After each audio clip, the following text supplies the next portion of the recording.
He said, I sought knowledge and I was able to gain some. But I tried to find adab and to learn it, and I found that its people had passed away.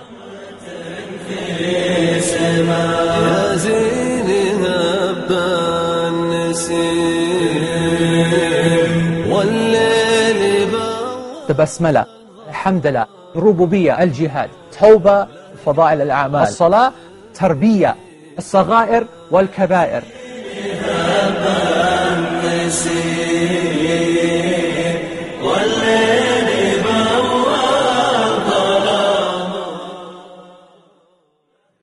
Where was you? There was a time when the Prophet ﷺ was making salah, and normally would expect Abdullah ibn Abbas to be there, and then he didn't. He see him, and then afterwards he turned around and he saw him standing behind him. He said, where was you? He said, I didn't want to get in front of you, I didn't want to cause any problems, and so on and so on. And the Prophet ﷺ would make dua for him, would smile and make dua for him all the time.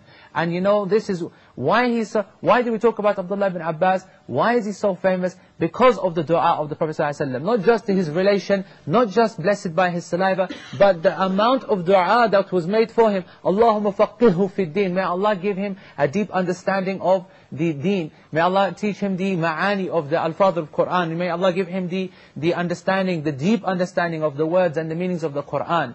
The Prophet ﷺ continuously making dua for him to understand. That's why he is known as the learned man of the ummah, the faqih of the ummah, the imam of this ummah. Yani this is a man, when he was still a child, the companions would seek his fatwa, seek his understanding, his opinion in the issues of religion. Umar bin Khattab radiallahu anh, when he was the Khalif, when he was the leader of the Muslims, and we're not just talking a political leader, because we know about political leadership. Someone has the qualities to lead a country, lead an army, establish a state and run it. But so that's fine. But Umar was not only just that, but he was in his ilm, and as a rawi, as a narrator of a hadith, he is good enough to be like that without being the Khalif. He's famous and well enough to know because of just that. And his knowledge as well. This Umar ibn Khattab is the man whom Allah subhanahu wa ta'ala revealed ayat in the Qur'an to confirm his position and his opinions on different issues. When Umar ibn Khattab would sometimes speak to the Prophet ﷺ and suggest something different to him, Allah subhanahu wa ta'ala revealed the ayat to confirm what Umar ibn Khattab had said. This is Umar. So imagine then, when Umar ibn Khattab then goes and yastashir, he goes and asks advice and for counsel from Abdullah ibn Abbas whilst he was still a child. Think about that. This is who we are dealing with, Abdullah ibn Abbas. So when he grew up, and his growing up is a great education for us as well. His zeal for talab al-ilm, for seeking knowledge is phenomenal. Throughout the other Sahaba, they would talk about him all the time. Sa'ad ibn Abi Waqqas radiallahu anhu, another major companion, those who have been promised paradise, would say, I never saw anyone more knowledgeable than Abdullah ibn Abbas. I never saw anyone more greater than Abdullah ibn Abbas. I never saw anyone who was worshipped Allah as much as Abdullah ibn Abbas. And not only that, blessed, he was very, very handsome. Very, very handsome. They used to say that he was the most ajmalun nas. He was the most beautiful, the most handsome of people. The women of Medina and Mecca, incidentally, but the women, when he used to walk past, they used to say, has Mask walked past or has Ibn Abbas walked past? This is, his attributes are just, subhanallah, shatta, they spread and they go on and on. And you can't give these people justice in a few minutes and a few pages and so on. So on. It's just it's a joke, to try and, bring down these mountains into a few words and so on. But how does one develop such characteristics? How does one develop such acceptance amongst the people? This is beautiful. This is really important for us. Because was he the big leader of the people? Was he the big politics man? Was he the big media man? No, he wasn't. At all. The exact opposite. The exact opposite. He was going to constantly put himself out of the limelight. People would say to him, take position, take power. Like I was telling you about Abdullah ibn Umar. These people in the times of fitna, and Abdullah ibn Abbas unfortunately saw much fitna in his time. He's seen fitna in his time that would destroy our hearts if we had been there.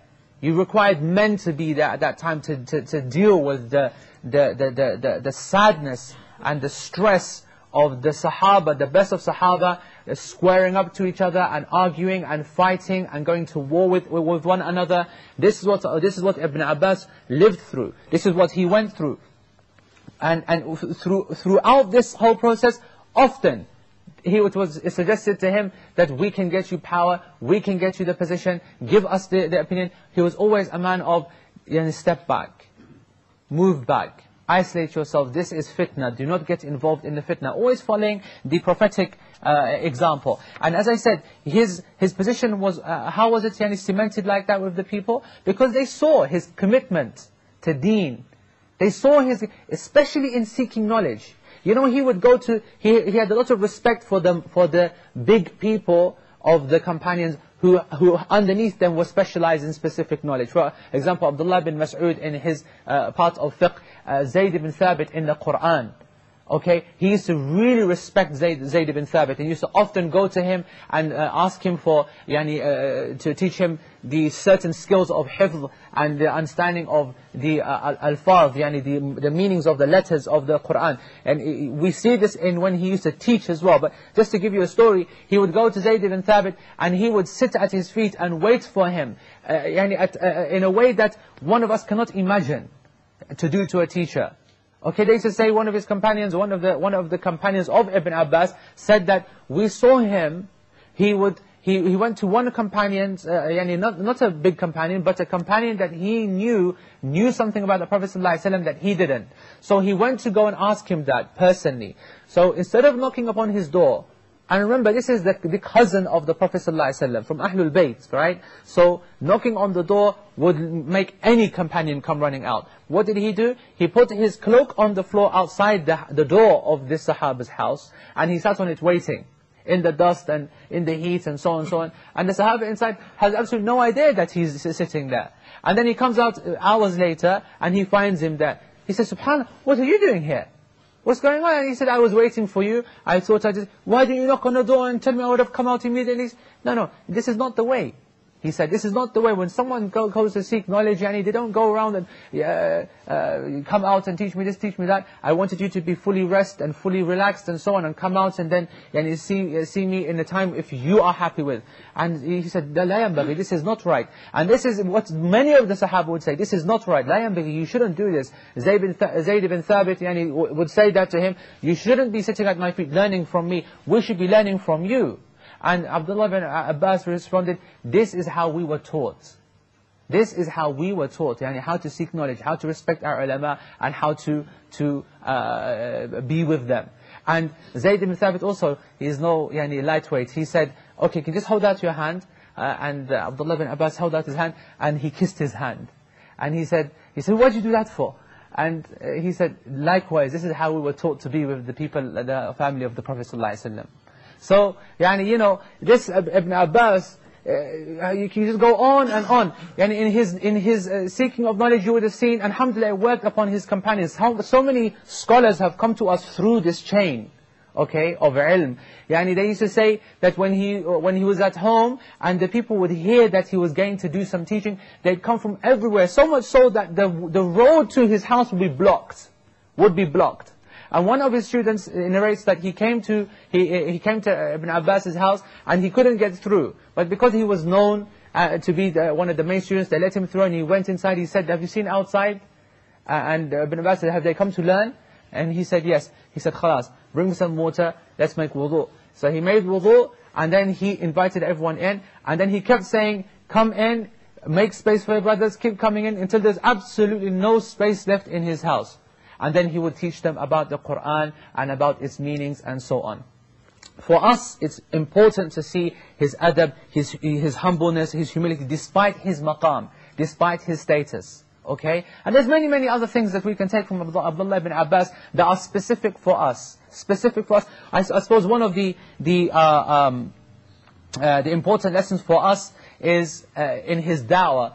Now, I say da'wah because We live in times not only of that we need to give da'wah so importantly, and so many principles we need to have on board when we're trying to give da'wah to Muslims and non-Muslims, but also in our particular situation where we have so much fitna amongst Muslims and the problem of extremism, we have specific solutions and answers in the conduct of Ibn Abbas. And one of the most famous, that I brought with me, one of the most famous incidents that Abdullah ibn Abbas is well known for, is after the fitna of Ali radiallahu an, after the death of Uthman, and then the ascension of Ali to Amir al-Mu'mineen to become the caliph, and then Muawiyah, and the fitna that occurred between them, and then the battle of the camel and Siffin and Aisha. And this is, part of the history, and that's another something for another time. And so deadly they were to Islam. The Prophet ﷺ warned against them, and he said, if I was dead, then I would kill them. These were people who professing Islam, but they would go and they would be shedding the blood of the Muslims. Very, very similar to what you are seeing today. Very, very similar to what you are seeing today in our times. Small pockets of people who believe that in their quest to establish some religion and deen in a pure sense, believe that it is permissible to shed the blood of Muslims. To shed the blood of Muslims and non-Muslims as if it's like water, just blowing up and killing and indiscriminately, which is something very separate, of course, to the legitimate jihad and so on. But in any case, and there was very a well documented event when there was a group of people specifically that rebelled against Ali radiallahu anh, and Abdullah ibn Abbas wanted to speak to them. Okay, he wanted to at this time try and be a mediator, because there was not only did he see a major fitna brewing, there was a large group of people, some said 20,000, this group that left Ali radiallahu anh. And they, like extremists always are, they look very, very pious, very, very knowledgeable, very, very holy. I mean, you can see in their rhetoric, in what they were saying, they would always believe that a person, one of the things that they became well known for was believing that people become non-Muslim due to their doing of major sins, that it took them out of Islam. So you can see that their attitude, that a very, very strict kind of literal understanding of Islam. And so, anyway, Abdullah ibn Abbas went to this group, and he said, tell me, what is it that what is your problem? What grievances do you have against the cousin of the Prophet ﷺ, the husband of his daughter, and from the first of those who believed in him? Referring to Ali radiallahu anh. So, they said to Abdullah ibn Abbas, actually we have three major complaints against Ali radiallahu anh. What are they? That Ali agreed to accept the arbitration of Abu Musa al-Ash'ari and Amr ibn al-As, two companions, in the dispute with Muawiyah. And I'll look into that, I'll give you a little background about that in a minute. Secondly, that he fought and did not take booty or prisoners of war, referring to the battle of Siffin and the battle of the camel with Aisha radiallahu anha. And thirdly, that he did not insist on the title of Amir al-Mu'mineen during the arbitration process between the Muslims, and the Muslims had pledged allegiance to him, had made him Amir al-Mu'mineen, but he was refusing to take the title in an official sense, almost denigrating the post, denigrating the position. So then Abdullah ibn Abbas said to them, okay then, I'll tell you what, if I can then respond to your points with verses from the Qur'an and the Sunnah, and incidents and hadith from the Sunnah, will you then accept this? Will you then accept this? And they said, Allahumma ya na'am, we certainly will. By Allah, we will. Okay? And here is a little lesson for us, by the way. A lot of us get involved in da'wah. Okay? Go straight in and, whatever context it is, arguing away or making this point and so on, so on, so on. And often going straight into the emotions without any clear plan, any clear vision, with set objectives on what you're doing. Whenever I'm speaking to a non-Muslim, myself, and depending upon the context and the situation, I will always, before I go forward into whatever we're about to discuss, I will set some kind of objective for this discussion. And so I will say to them, okay then, if I am able to prove or disprove your point, will you accept this? I always start off like that. And because Otherwise, if you're not, then what's the point of me just wasting my time? I've got better things to be doing, and you've got better things to be doing, I'm sure. But I'm not here just to waste our time. But would you accept this? Is there some benefit that we can have? And I often say to them, and this is, almost turning the tables. And you say to them that, if you can prove to me your point, then I'm with you. Then I'm with you. It gives them some kind of hope, G's them up a little bit, right? Okay? And so you say to them, but be fair, okay? I will put my point forward, and will you then accept it? And we can see this is the way of Ibn Abbas. This is the way of those people who are actually have some kind of objective. This is one of the key principles in da'wah that many people forget to do. And so he said that to them, and they said, yeah, we accept that. So he said,